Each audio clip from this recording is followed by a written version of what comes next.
Good morning mga guys. Another day, another vlog. Grabe igat kay nga akong kangges no. Higdaanan, habol peng, kani akong banig peng. Grabe gini si mama bag pamutang mga igat kaayo. Ito guys, so ito guys ay binigay lang po talaga ito ng aking auntie. Lahat ng gamit namin sa bahay ay binigay lang talaga guys. Konti lang po yung aming mga nabili.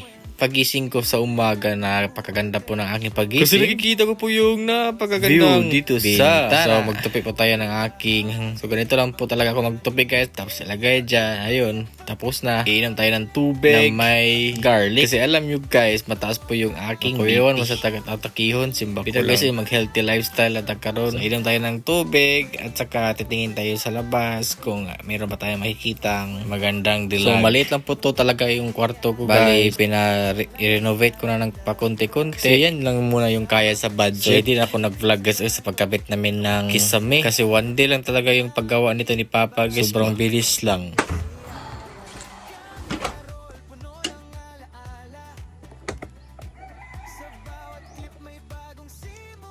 Hi guys, good morning.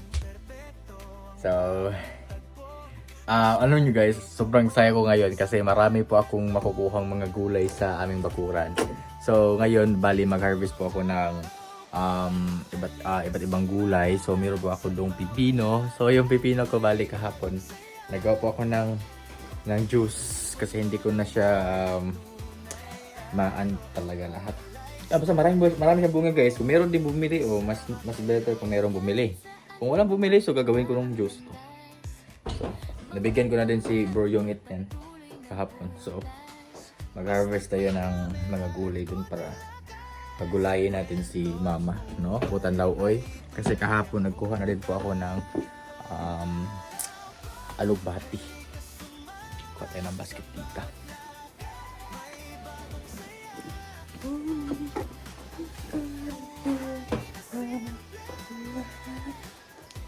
Grabe ngayon guys, napaka lakas ng hangin.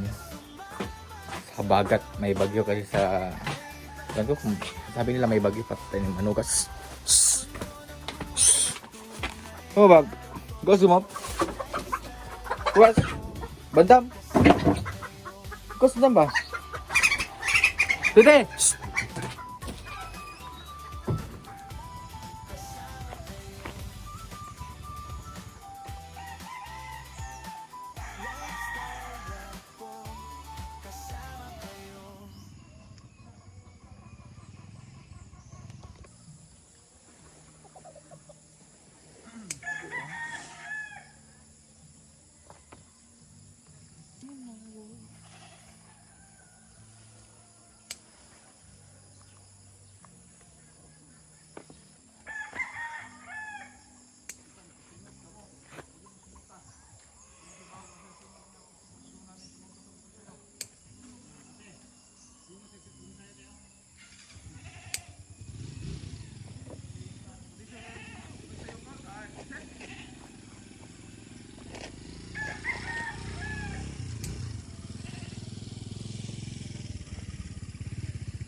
Dito din sa likuran ko guys, yung mga ampalaya, ayan. Yung mga ampalaya, mayroon na siyang mga bunga. Ilako ka din yan, no? Ilako natin yan guys, no? Bunga yan, bunga pa dito. Libre kaming wala dito, libre gulay.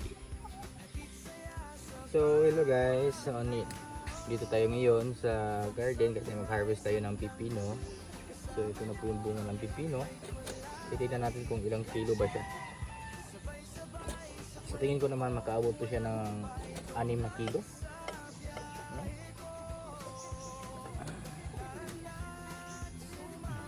Alam nyo guys, palagi po akong nito guys, kumakain ng pipino.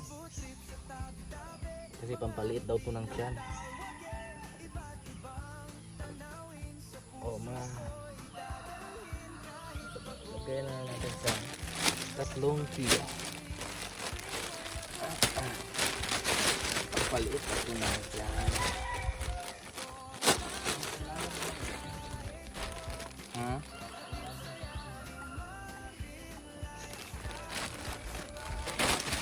Tatlong kilo.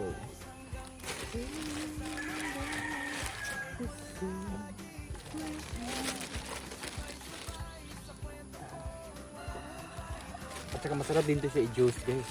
Juice. Kasi sa akin ngayon, bale may ginawa akong kimchi.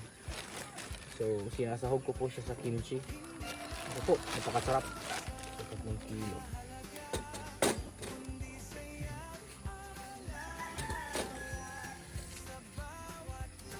So i-try natin itong ibenta doon sa mga nagtitinda, nagdi-display ng mga gulay.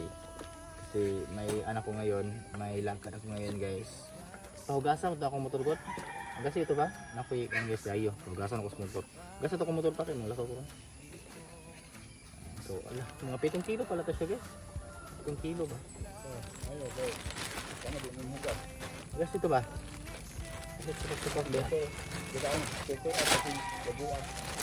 So mga 7 kilo basta siya guys. 7 kilo. Nagdagang luno dito abot ato do ha. Pugaw ka ay isa rin luno dito. Abot dito, dapat dito dito. Mama mo na luno, di ba ora magkambunga ha? Yes, ito bunga ang kasa. So ano to siya guys, mga 6 na kilo. So tingin ko naman mga baka aabot pa to siya ng 8 kilo guys. No? 50 lang kilo na. 40 or 50, okay lang yun guys. Di ka 20. Try natin ibenta. Vlog natin. Ala, ano siya? 7. So 8. Sa 6, 7, 8. 8 siya, abot sa 8. Abot pag siya ron. Siyam. Ay kung siyam ma. Siyam ma. Kung siyam ba kay ano? Kuha nang lagamay. Kani ko kumako ay ma. Kanay. Kuwagin ako yo. Ano ba? Alam. Para mag-siyam na kilo ba? So kung 50 per kilo so magkano? So nakabawi na sa kan guys. Nakabawi na sa kasi to. Nakabawi na sa kan guys. Seedlings. Dagdag ko.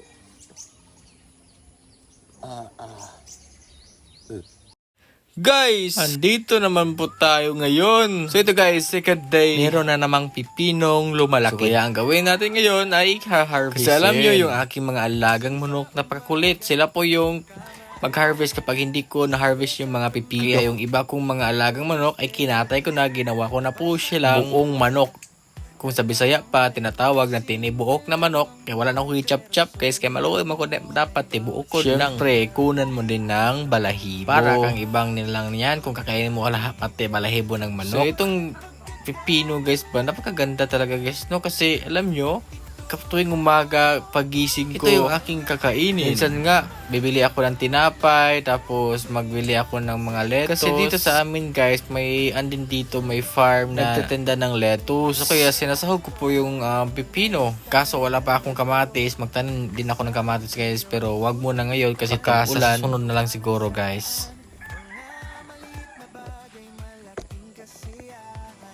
Ito na siya guys.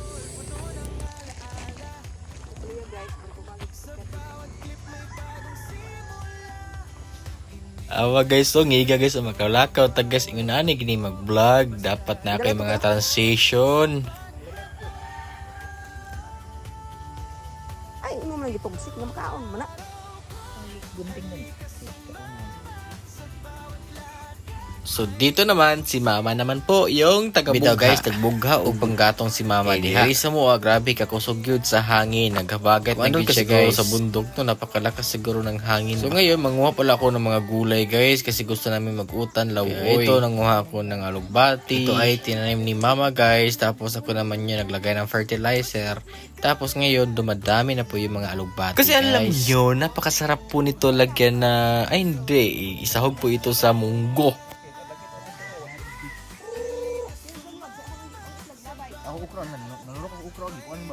mama. Balik mo na. Burit mo na bigyan. Nit ya ukra do. Nit balik ka mahot ako. Kita ito mahal ako. Balik ka mahot ako.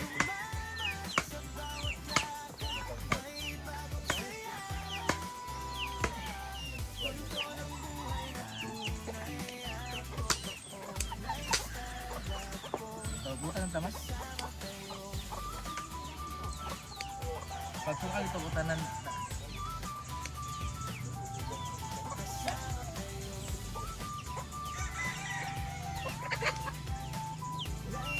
Ano mo pa? Amo? At kasi namatay eh. Ha? Anong taman? Namatay. Ano namatay ka ni? Kakambal?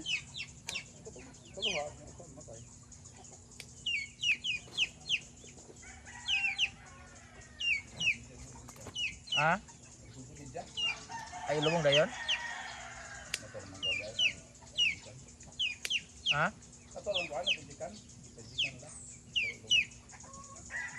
Gusto na gamiton nga ako magtubig. Alam nyo guys, no, ang sarap talaga mag-harvest guys, no, kapag tinanim mo talaga. Kasi yung pinaghirapan mo ay namunga na, tapos kakainin mo na din. Pinaghirapan. Diba, ang sarap talaga sa pakiramdam guys. Ito talaga yung hilig ko guys, na magtanim. Basta masaya akong makakuha ng mga gulay na tinatanim ko talaga guys. Kaya kung kapag dito ako sa bahay namin, kapag wala ko trabaho, so mag-aman ako dito magtanim-tanim. Tapos minsan, mag-seedlings. Kasi kapag andun sa, guys, sa palengke, napakamahal. Kapag bibili ka doon sa palengke, napakamahal talaga. So kaya nag-decide ako magtanim ako ng pepino guys. Kasi kapag mamunga na yung pepino, ang dami kong makuha pepino, unlimited pa. At saka hindi ako makapigil sa pag-juice ng pepino. At saka kakain ko pa yung mga pepino. Ang sarap talaga ng pepino.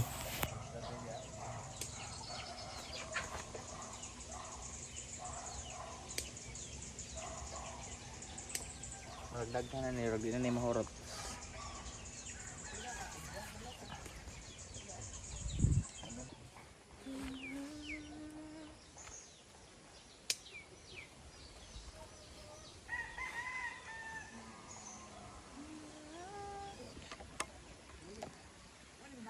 Dagko kang palaya ba? O, naka nagbunga ang palaya guys.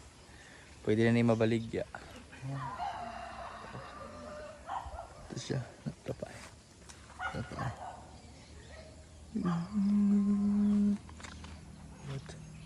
Padag ko eh.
Kita kung saluyot oh. Dararog mo ni siya saluyot. Hi guys. Ito na po yung aking mga nakuhang gulay. Tapos malunggay meron na po ako doon. At saka nakakita. Palagi pa ako naghahanap sa dito sa may gulayan ng saluyot. So ngayon, meron na po ako nakitang isang puno ng saluyot. Yan, nakakuha po tayo. Dapat to siya makoralon to siya So, meron pa tayo ditong halugbati, pipino, talong. So, solve na yung ating nito pangumagahan. So, utanlaw ay ibigay i-turn over ko kung nakakamama ka kasi siya yung magluluto. Kuan. Kama. Kabuka pa kuskahoy. Sige na, nag-video ko. Video ko. Ara na ba ka magkuhan ka sa mag-video ko? Buka pa kuskahoy. So, na tayo nag-harvest guys. So, itong ang palaya, may mga bunga-bunga na.